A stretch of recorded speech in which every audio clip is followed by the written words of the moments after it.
Very good morning, class. Again, we'll start our class with this pledge. So let us take a pledge with me. I, Kulvinder Kaur, commit to be vigilant and bear in mind at all times the risk to myself and my colleagues from COVID-19. I promise to take all necessary precautions that prevent the spread of this deadly virus. I promise to follow and encourage others to follow the key COVID appropriate behaviors.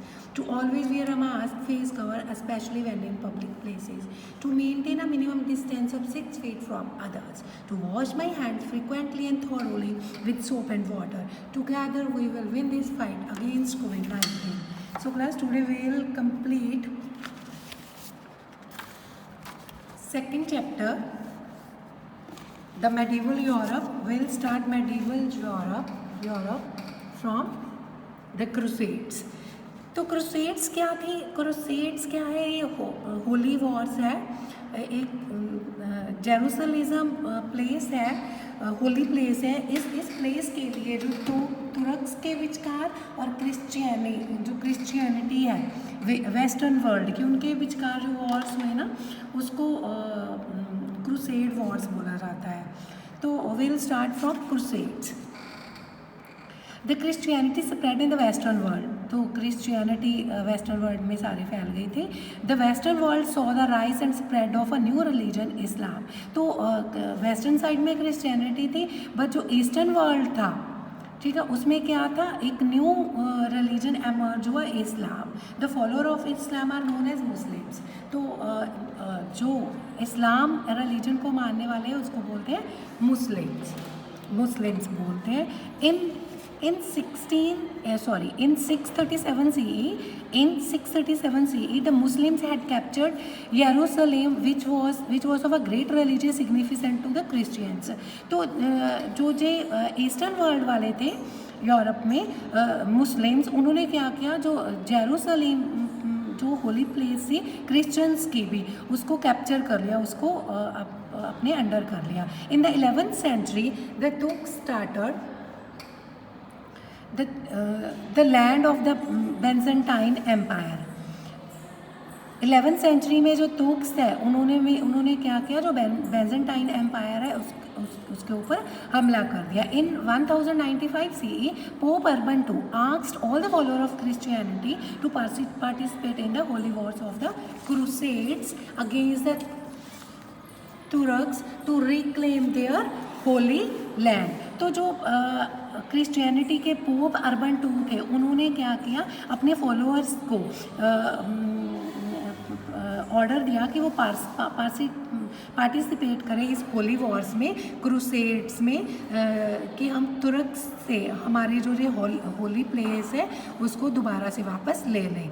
The pops call received enthusiastic response from a wide section of people, including powerful kings and nobles as well as ordinary peasants. तो जो pope का ये order था, इसको सिर्फ राजे और nobles ने ही नहीं, जो पीजेंट्स थे, ऑर्डिनरी पीजेंट्स थे, उस लोगों ने भी उत्साह दिया उनके इस ऑर्डर को पार्टिसिपेट करने के लिए इस वार में. Between 11th and 13th century CE, Christians led 8 crusades against the Turks. तो 11th से 13th सेंचुरी तक जो क्रिश्चियंस थे, उन्होंने 8 क्रूसेड्स तुर्क्स के साथ लड़े. The period of the crusades was as follows. तो जो क्रूसेड्स है उनका ये वाला पीरियड है जब ये फाइट हुई. फर्स्ट क्रूसेड का टाइम 1096 से 1099 CE. सेकंड क्रूसेड का टाइम रहा है 1147 से 1149 CE तक. थर्ड क्रूसेड्स वॉज लेड 1189 से 1192 CE. एंड 4 to 8 क्रूसेड्स, 4 से लेकर 8 क्रूसेड्स का टाइम था 1202 से 1291 CE था. तो जो जेरूसलेम थी, ये एक होली लैंड थी, पवित्र जगह थी, जो अभी प्रेजेंट डे में इज़राइल में है.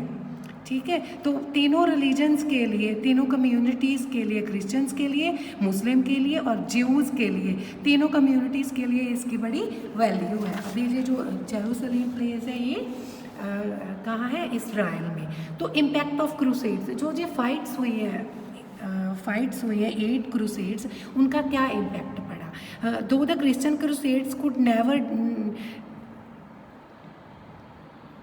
decisively win control over Jerusalem, the Crusades opened the door for both economic and cultural exchange between the Christian and the Arab worlds, which was to continue for centuries. The Christians were deeply impressed by the splendor and learning of Arab world. This eventually brought about many changes in Europe as well.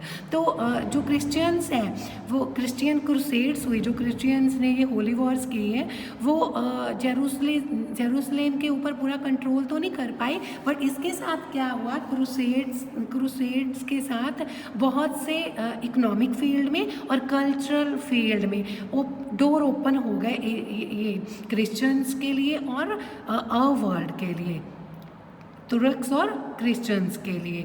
Means जो western Europe था उसके और eastern Europe के आपस में जो relation है वो स्टार्ट हो गए। तो वो जो द क्रिश्चियंस थे वो बहुत इम्प्रेस हुए, वो जो एक शानदार इनका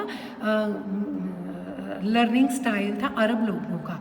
तो उन्होंने क्या किया, जो क्रिश्चियंस थे जो उन्होंने अपने जो अरब वर्ल्ड है उसको देखकर अपने में बहुत सी चेंज लेकर आए सारे यूरोप में।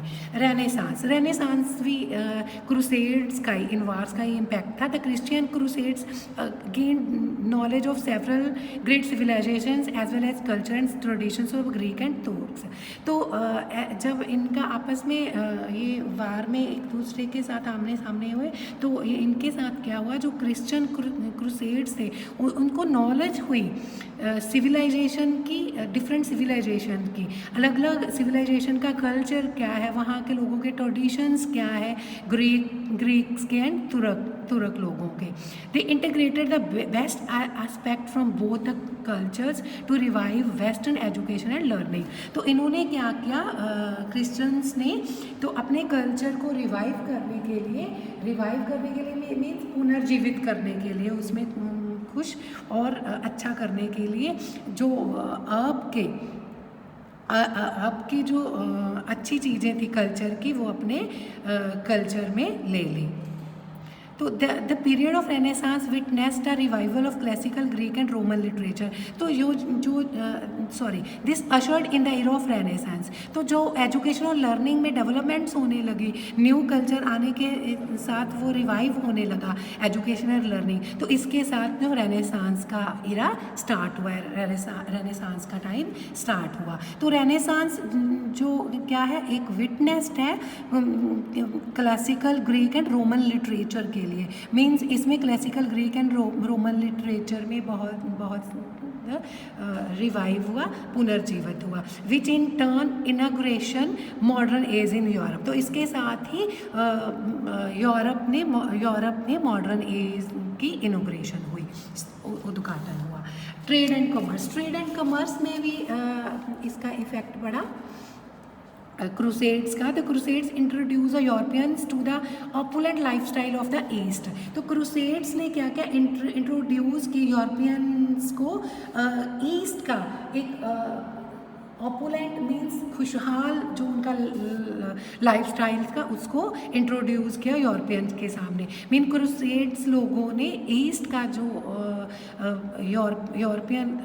ईस्ट लोगों का जो खुशहाल लाइफस्टाइल था, जिंदगी जीने का, वो यूरोपियन के सामने इंट्रोड्यूस किया। They developed the taste of finer things and luxurious lifestyle of the east. तो इसके साथ क्या हो, ईस्ट लोगों की जो टेस्ट है वो इम्प्रूव हुए और उनका लग्जरियस लाइफस्टाइल बन गया। European merchants establish direct trade links with the east and other parts of the world. तो जो यूरोपियन मर्चेंट्स थे, व्यापार थे, उन्होंने डायरेक्ट व्यापार स्टार्ट कर लिया ईस्ट के साथ और वर्ल्ड के और पार्ट्स के साथ सीधा व्यापार स्टार्ट कर लिया। Decline of feudalism. The knights were the most powerful and wealthiest of the military orders in Europe during the crusades. तो क्रूसेड्स के टाइम जो नाइट्स थे, नाइट्स क्या है, नाइट्स किसको बोला जाता है, जो मिलिट्री के जेंटलमैन सोल्जर्स थे, जो यूरोप की क्रूसेड्स में जो यूरोप के मिलिट्री के जो जेंटलमैन सोल्जर्स हैं, पावरफुल वेल्थिएस्ट मिलिट्री मैन थे उनको नाइट्स बोला जाता था। पोस्ट द क्रूसेड द तुर्क introduce the crusades to gun and gun powder. तो जो क्रूसेड्स के बाद जो तुर्क्स थे उन्होंने क्रूसेड्स को गन्स की इंट्रोडक्शन दी और गन पाउडर की। This rendered the service of the knights useless and led to the fall of feudal lords who were in power during this period. तो इसके साथ क्या हुआ, जब उन लोगों को गन्स के बारे में क्रूसेड्स को नॉलेज हो गई तो जो सर्विस थी नाइट्स की, जो मिलिट्री ऑर्डर्स थे, तो वो रिवाइव वो रेंडर हो गए मीन्स सर्विस उसकी नाइट्स की जो सर्विस है वो यूज़लेस हो गई, ख़त्म हो गई। और जो उस टाइम में जो मिलिट्री में फ्यूडल लॉर्ड्स थे, जागीरदार वाले जो नोबल पर्सन थे, अमीर पर्सन थे, और उस टाइम वो पावर में थे, उनकी पावर भी डेक्लाइन में आ गई। Next, centralisation of power. तो पावर का सेंट्रलाइजेशन हो गया क्रूसेड्स के साथ with the decline of the feudal lords. जैसे ही फ्यूडल लॉर्ड्स का टाइम खत्म हुआ, the kings gained more power and became the central authoritative figure. तो जो सारी पावर्स है वो मैक्सिमम पावर्स राजाओं के पास आ गई, किंग्स के पास आ गई। The merchants class too became wealthy and gained power. तो जो मर्चेंट क्लास थी, ट्रेड एंड कॉमर्स वाली, वो भी वेल्दी हो गई एंड वो भी रिच हो गई। They started demanding the establishment proper law and order in the city. तो इन लोगों ने भी तो क्या किया, डिमांड की प्रॉपर लॉ की और सिटीज़ में प्रॉपर लॉज की और ऑर्डर्स की। They also provided abundant funds to the knights which further the decline of the feudal lord. तो इन्होंने जो मर्चेंट क्लास थी, क्योंकि इनके व्यापार स्टार्ट हो गए थे, इन ऑर्डर सिटीज़ में चलने लगे थे, तो इन्होंने क्या किया, बहुत से फंड्स उस टाइम के राजाओं को, किंग्स को फंड्स प्रोवाइड किए। तो इसके साथ क्या जो फ्यूडल पावर चल रही थी, जो लॉर्ड्स की पावर चल रही थी, वो ख़त्म हो गई। So our chapter is only up to this much. With this, goodbye to all of you.